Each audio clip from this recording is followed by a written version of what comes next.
So what do you call people who subscribe to or are members of a club or a group that wears swastikas and chants basically Nazi, chants? I call them Nazis. This caller calls them his friends. Check it out. Leave your comments, ding the bell, share it with your friends, and subscribe to our channel. Doug in Springfield, Illinois. Hey, Doug, what's up? It says here you're a Trump supporter. How are you? I am a Trump supporter. And I am offended by you and your callers that think everybody that's a Trump supporter is a Nazi right-wing freak.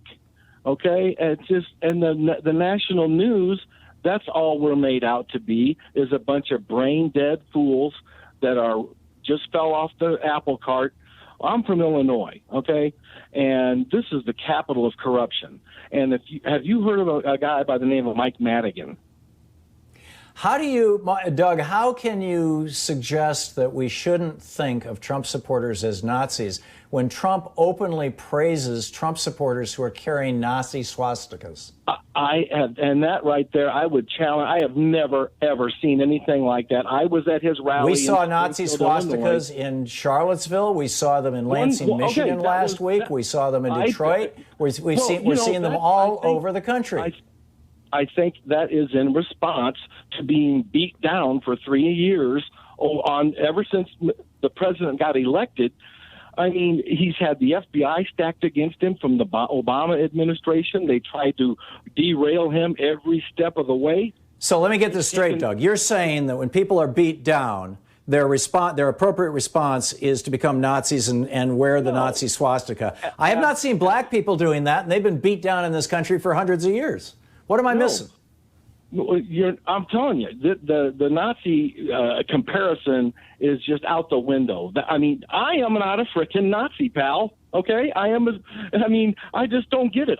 First off, I appreciate. Then why do you want to hang out in a club that's filled with Nazis?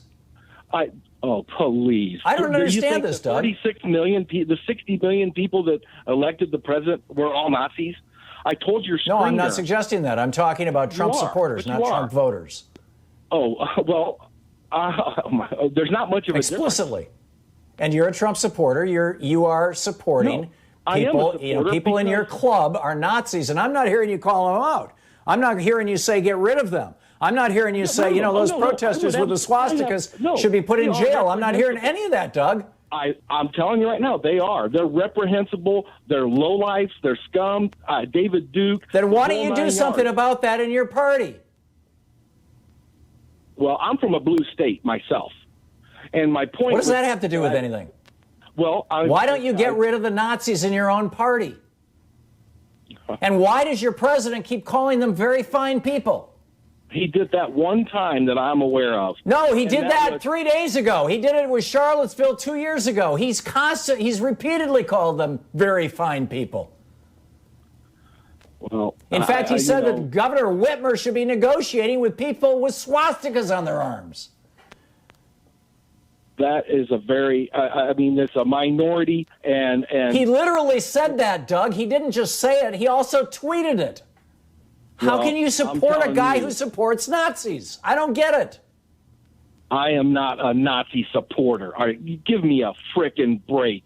I'm not a Nazi supporter. Then what? Then how? I mean, what am I supposed to do about it? I am not a Nazi supporter. I'm not a Nazi sympathizer. I'm not anything. What you do about it is I'm not anti-Israel like the Democrats are anti-Israel. I'm not. The Democrats are anti-Israel. I'm not. What you do, Doug, is what so many other people in the Republican Party have done, like Steve Schmidt, who ran, John McCain's campaign, for example, and a number of Republican elected officials. Jeff Flake, former Republican senator from Arizona, wrote an op-ed about this a couple of weeks ago. What you do is you leave the party and you say, I'm not coming back till the Nazis are gone. And that will be in 4 more years, unfortunately, for you. Because he's going join Justin Amash and become an independent or a libertarian. I mean, there's space for principled conservatives. No, and I am one of those.